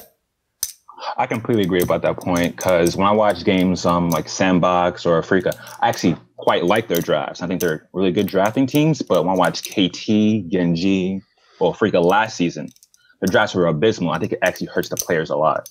And they just don't do things they see in other countries and other regions. And they say, oh, that's an NA thing or it's an EU thing. It can't be viable in Korea. Yeah, I mean, I agree with you. I think that people do not understand Korean coaching at all. I think that most people use conjecture to try to support, some opinion or something that they have on it, but they don't really know what's going on. And in my personal experiences from StarCraft to League of Legends now, everything I've seen that was given or gifted the title Korean coach was basically a glorified manager, except in very, very isolated cases where it was basically a player turned coach and the player was still really high on the ladder, still actively fucking played, probably suggested new picks and all this other stuff, and was willing to think outside the box. We saw that with Ohm, we see it with Nofe. It's actually why I've always said that I think Nofe is probably the most high-profile, valuable coach that anyone could purchase. Oh, by the way, if you agree with that part of the premise, what about the other part that, what was carrying Korea basically was, player strength, and then, as he said, also the fact that you had a vision control game in the past that Koreans seemed to be the most apt at. They seemed to understand it, or just intuitively it was what they enjoyed to play the most. What do you think of that being another compliment? Well, the whole vision thing I think is nonsense, right? Because I pulled that up during Yumi and Loco's conversation where everyone kept saying, oh, there's less vision, there's less vision, there's less vision. So I had people go in and pull up the stats, and lo and behold, there's more wards. So I don't buy into that narrative. People are just fucking bad. When I say vision, I mean there's more control back then. They're just bad. No, right. That it's just factually untrue. Okay. What about the player strength carrying them then? Because obviously, I mean, as our earlier discussion shows, you do think Korea has the best players. So was it just the players being brilliant at the game? Well, I mean, not just that, but was that a primary driving factor as to why Korea had its success in the past? Well, I mean, the thing that I mentioned earlier on about the Korean culture thing, where this guy's better than me, let me try to do everything that he can do. I think that early on in a game's development, and also later on in the game's development competitively, that can be really, really powerful because you're all trying to fundamentally hone your skills. So fundamentally, Koreans are insanely good. And we talked about this in another question on the show. Maybe it was the first or second question. I think that fundamentally the Koreans are the best all around. In terms of just raw fundamental stat cards, stat checks, whatever. But the game has now evolved to a point where there is a limited amount of ability to utilize all said fundamentals given the course of one game. And drafts are becoming so powerful, especially because Riot's power creep or whatever, nerfing all the champions, making things be weaker, making player expression be weaker to an extent. So now when we think who are laning Leviathans that can just dominate laning phase, I think of Keen and I think of Rookie. That's pretty much it. I don't think of anyone else that just can magically win all counter matchups. They can win both sides of the fucking mirror. They can still find a way to beat you. That is a very uncommon thing now, but it wasn't years ago. And so I feel like Riot has done this really weird thing that has hurt Korea because of power creep, but also the way that drafts are as important as they are right now. And this is actually where other regions have thrived. And I've made many videos on this, most notably the Street Fighter video, where NA is really known for trying to innovate things. They look for cheesy things rather than refining their fundamentals historically. Europe is a little bit in between, but Europe has always tend to edge on the mechanical side. And I think that's why Europe actually has the best of both worlds. In some ways, compared to NA. But I mean, NA will never beat Europe, so it doesn't really matter. So yeah, that's why I think Korea's getting hurt. Okay, and so I just want to close this off with saying that I think because of Korean culture and the way they approach coaching, that there are certain coaches that have overstayed their welcome. And for example, Edgar, Zandark, and No Excuse from like KT. And I think they're not getting any like the corporation behind the team is not looking at them saying that you're expendable. They're saying that you have to leave this team. This is your team. Yeah, it's really stupid. Yeah, it's really stupid. I think it's really dangerous because you see coaches like coach I respect right nowadays is Dragon from Sandbox and like their general coaching staff, because they really came out of nowhere with these like innovative drafts, these interesting ideas. Sure, but it's conjecture. It's conjecture. You can't know. You can't know that it's not the players doing it. You can't know.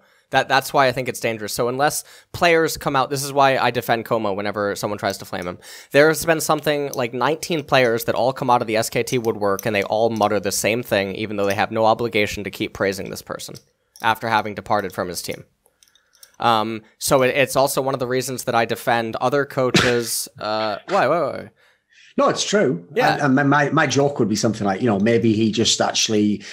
what he does is gives you a very special type of uniquely designed poison, and every month that you don't talk shit on him being a bad coach, he sends you the antidote, and so you need that for years to come after you even leave the SK organization. And so it's a joke, obviously. I don't know any of that. There's no reason to think as much. So the problem with that one is I agree. Like, here's the problem. You can't say Como winning everything means he's definitely the best coach. You can have that as your opinion. It's just I would go the other way and as well agree. Like, you also almost certainly can't win all those competitions without being a pretty good or very good coach. Yeah, you probably can't. And so many different players, etc., over that many years. Like, even if you're not the best, you're clearly very good. I think you have to put the pieces of the puzzle together before you talk about the players that are a part of a team that you never get direct access to. For instance, all the Griffin coaches talk about CV Max. Even Griffin players that have departed from the team or were trainees, they still talk about CV Max. And these are people that don't have obligations. Now, in the West, we don't really get examples of this. Although I use it as a means to try to defend myself from Redditards who try to attack me, because there's a plethora of random people that I've coached that have come within my orbit, left, don't have an obligation to still talk to me, and yet still do, because no one can ever really know what goes on behind the scenes. And so you have to use these indirect things to actually put the pieces of the puzzle together and form an opinion. You can't just look at Sandbox like what you're doing, because I think that's very dangerous. It creates false narratives.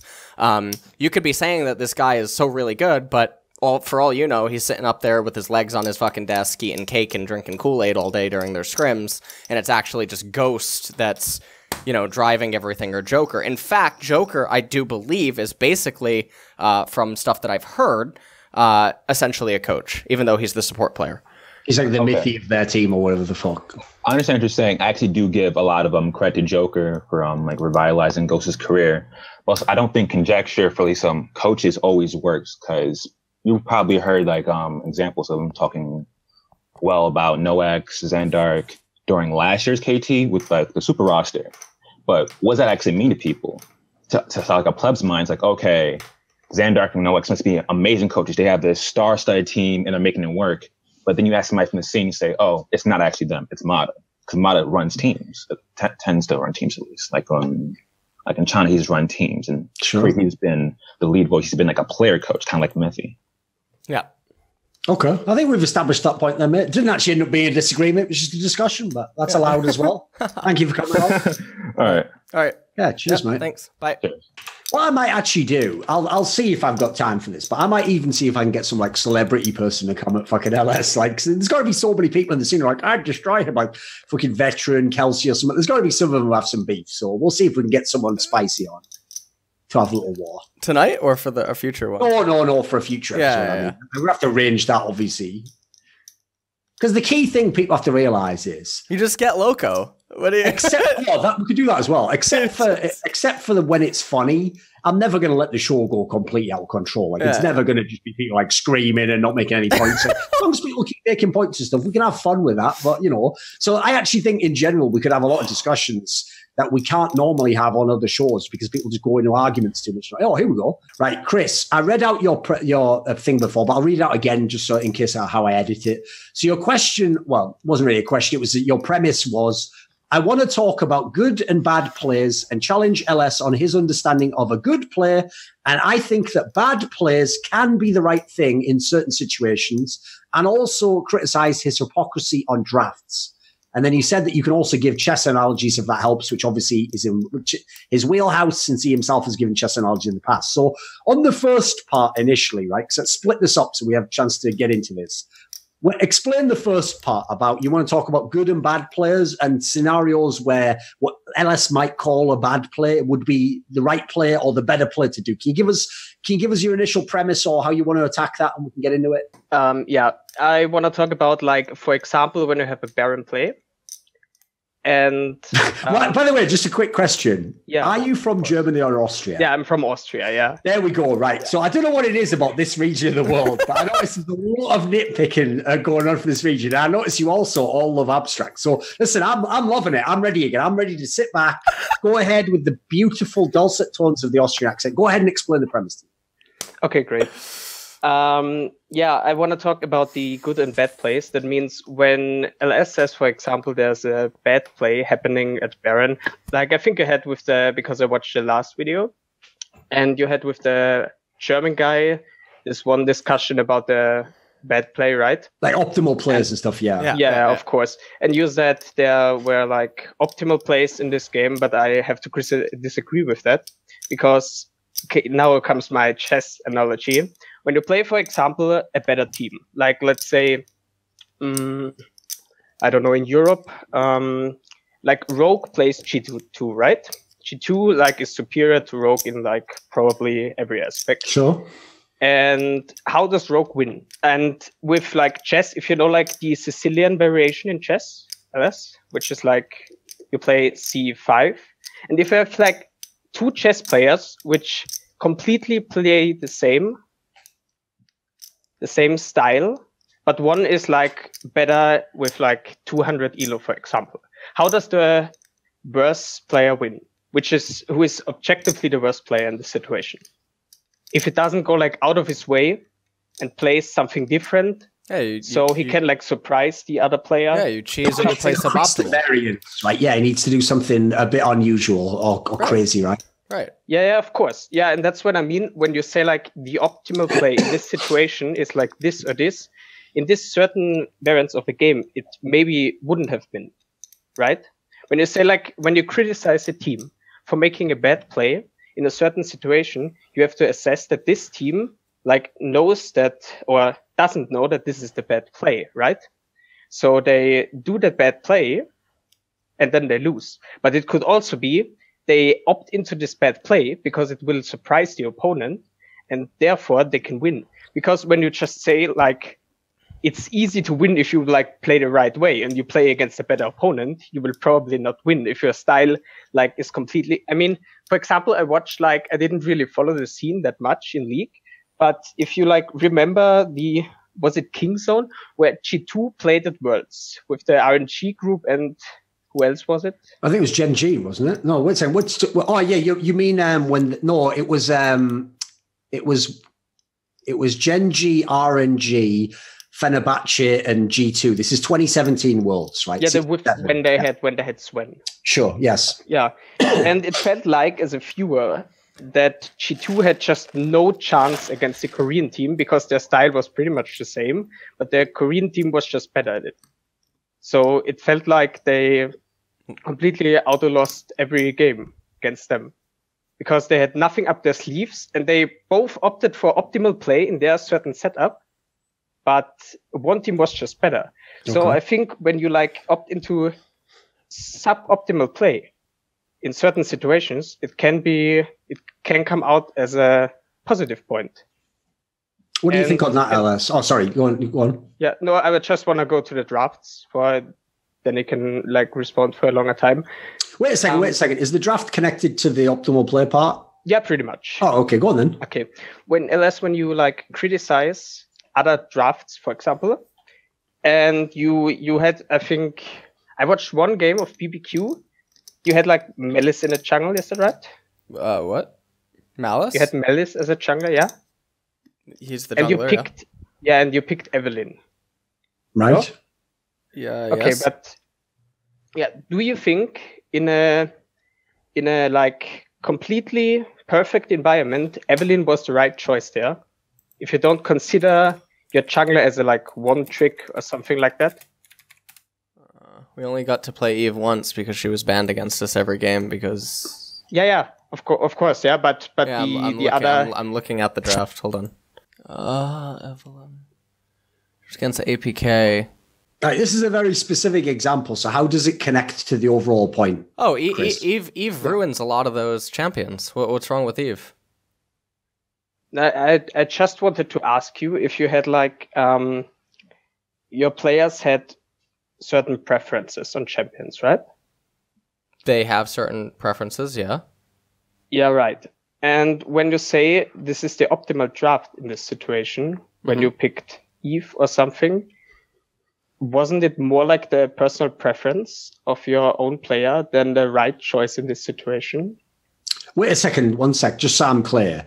Is the hypocrisy here that when LS analyzes other teams that aren't his team, he does it from what the best, like the most perfect team should do in the game at that moment? Like they should pick this champion, they should play in this way. But when he coached his own team and he knows the strengths and weaknesses of his own team, in this case, you're suggesting he picked Eve, which isn't the strongest jungle pick. It's in there.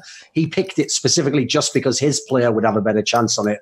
And so within his own games, he does suboptimal play. And is that the hypocrisy?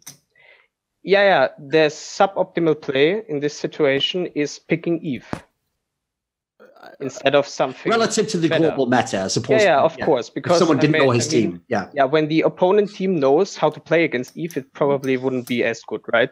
Let's take for example, like. No, I think you don't understand Evelyn at the highest level, nor do I think that most pro players understand Evelyn at the highest level. Me and Malice would always watch when people would try to play Eve and then laugh at how disgustingly terrible they are at her approach. She has an interesting play style that you have to learn. It would be akin to playing Ivern. I mean, watch Koreans play Karthus and you're probably going to need eye bleach. Yeah, but I only mean that if your players have certain preferences... Yeah, and I'm saying that you're saying that Evelyn's bad because you don't understand Evelyn. No, I don't know if she's like... That was just an example because it was the only game I watched. One second, right? LS, if you were at the exact same time, I'm assuming we could probably go back and find games like this. Let's say there was a game that, okay, at the same time you were coaching BBQ Olivers when you did this Eve pick, right? If you'd also have been watching an LCK match that didn't feature BBQ Olivers because they weren't an LCK, if someone had picked Eve there, would you have criticized it as suboptimal or the wrong pick? No, in fact, I was criticizing LCK teams for not picking Eve and Karthus for fucking the last 5 months. That might just be a bad example, Chris. Is there a different... It doesn't have to be a specific example, but can you reformulate it maybe? Okay, then I want LS's opinion on this certain topic. When G2 picked Heimer on Hjanen, right? Do you think that was the best choice? That was the best choice for that game. Yes, and I think other pro teams are donkeys for not having devoted enough time to learning the pick, yes? Yeah, but it was the best choice, even though it was probably a suboptimal pick. I'm confused here. Like, what do you mean by... No, I think Heimer was good. Because I think LS is actually... his argument is that that was the best pick if you can play it. Since other people can't, you know. Like, I'm a bit confused where the suboptimal part comes in. Why would that be considered the suboptimal? Yeah, you just pick, like, champions that fit your players well, most of the time. No, and I'm saying that Heimer was good. Then it was in this situation, like, the best champ. You say, in his opinion, yes, but there are many other situations where your players like a one trick, for example, or like Malice is probably good on Kha'Zix and Eve, right? Kha'Zix, Eve, Karthus, a bunch of them. But probably don't all of them will make like the cut to pro play. No, that's an appeal to authority. Because when they would be like meta or other pro teams would prepare against them, they wouldn't be as good if you surprised them with the picks. Then why if they didn't prepare? Why was Karthus and Evelyn banned almost 100% of the time against us then? Yeah, because they didn't prepare. For you, that's why they banned it. Okay. Right. Yeah, I mean, that's what I think, because other teams wouldn't like pick up Eve or... Okay, so how can you acknowledge that a champion is worth banning 100%, but then think that it's not worth learning? Because when you have... So, I mean, nobody learned Heimer right now, right? And he's probably banned against Hjanen as well. So I'm getting a bit lost in the convo here. I'm getting really lost. Chris, you seem to be saying that because pros aren't picking the champions, that the champion's bad, or that an off-meta pick is bad, rather than acknowledging that it could have been good the whole time. Are you trying to tell me that just because now Korea is starting to pick Karthus, that Karthus was bad when we were picking it? Or is it that Korea was donkeys and really slow? No, definitely not. Okay, so then...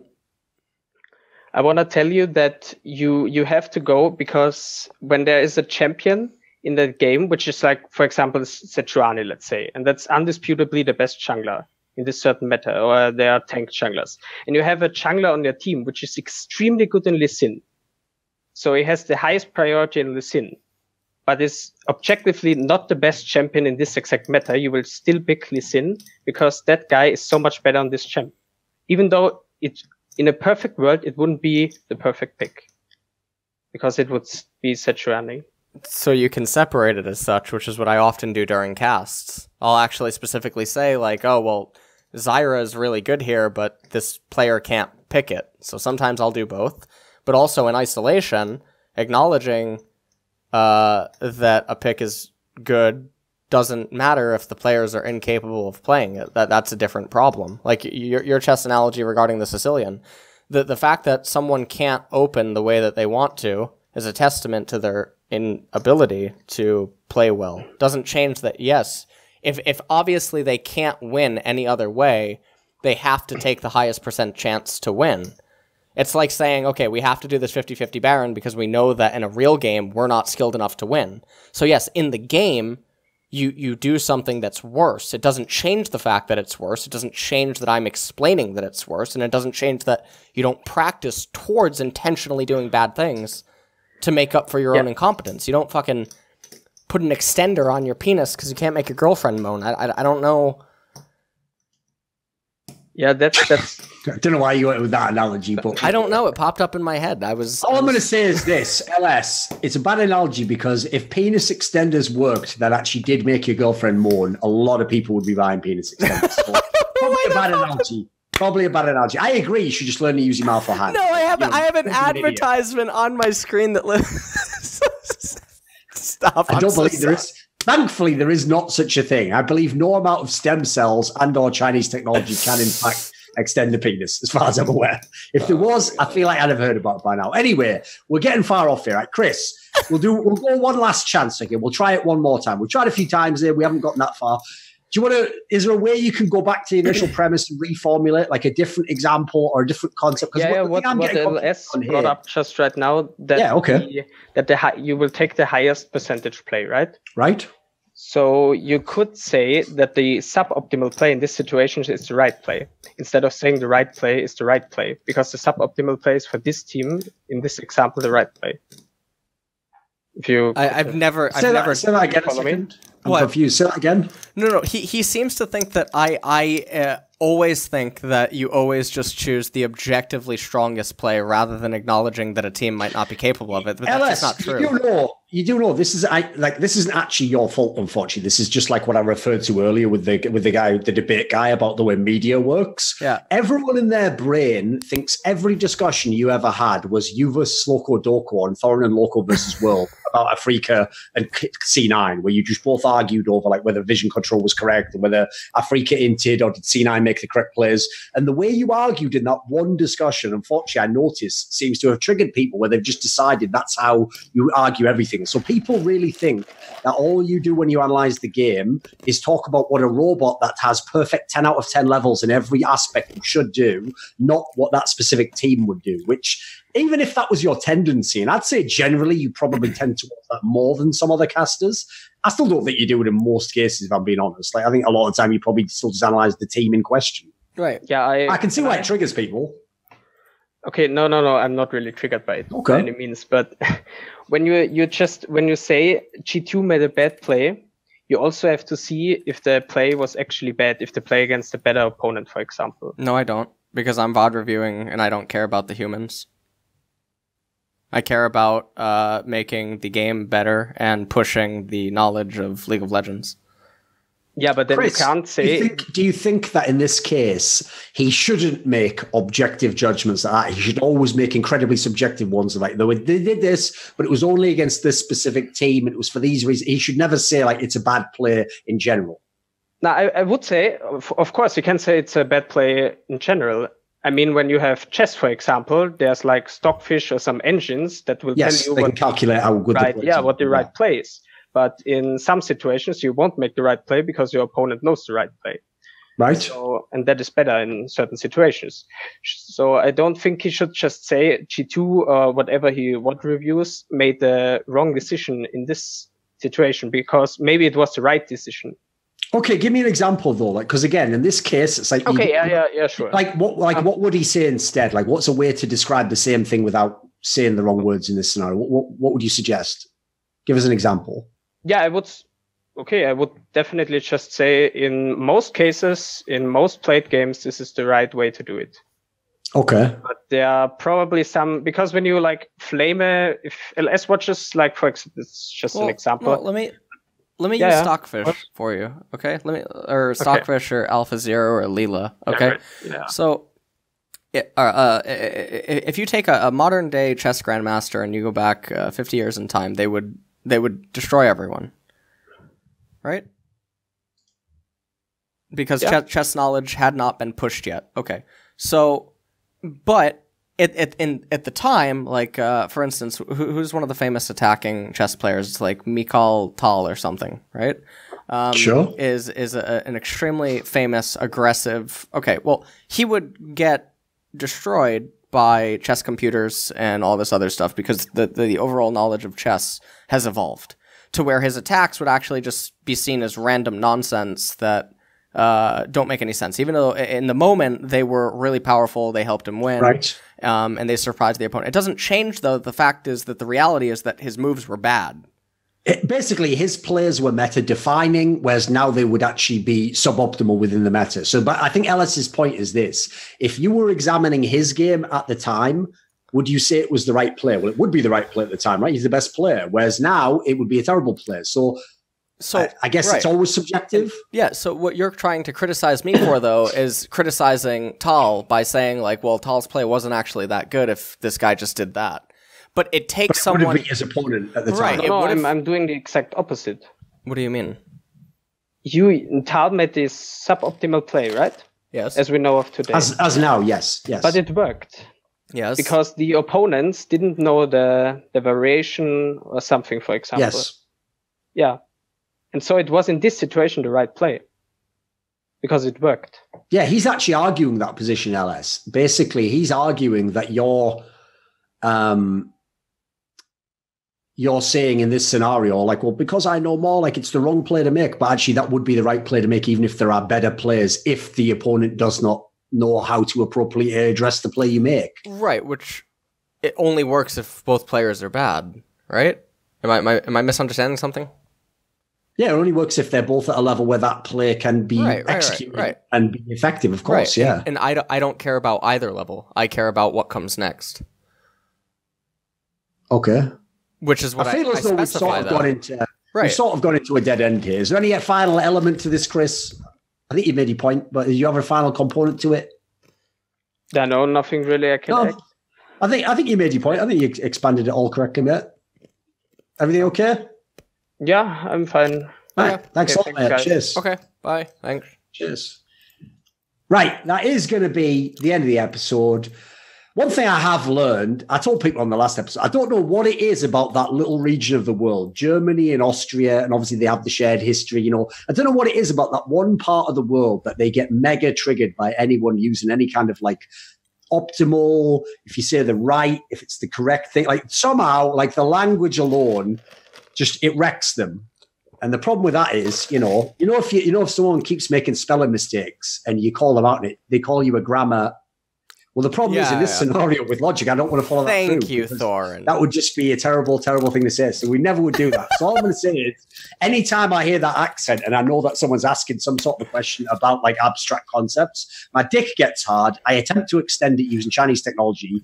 And then I just get ready to the LS explain for the 1,000th time that he didn't do it. So that's the end of this episode. Hopefully the next one we'll have better questions. I thought we had some good ones overall. We're going to gradually work it up. It's sort of like eating peppers. You start with the little ones and then eventually you get on the ghost one. This video was kindly supported by Alexander Rao, NateDOhDoubleG, Andreas Snazore Westerlund, Dean Tanglis, Wendelful, Blunt Smoking Anus Destroyer, Daniel Olivar, Chi Mao, JDubs, Kolja G, OllieJ, Tobias Bernasconi, and a special thanks always goes out to Jerky's Minion and weixz. Do you want to suggest a topic or a guest for my content? Perhaps you'd like to ask me a question for my monthly video AMA. Do you want teasers or who the guests are for my upcoming videos? Maybe you want to take part in a monthly donate a discussion with me. Well, all of these perks and more are available at the Patreon link in the description box below.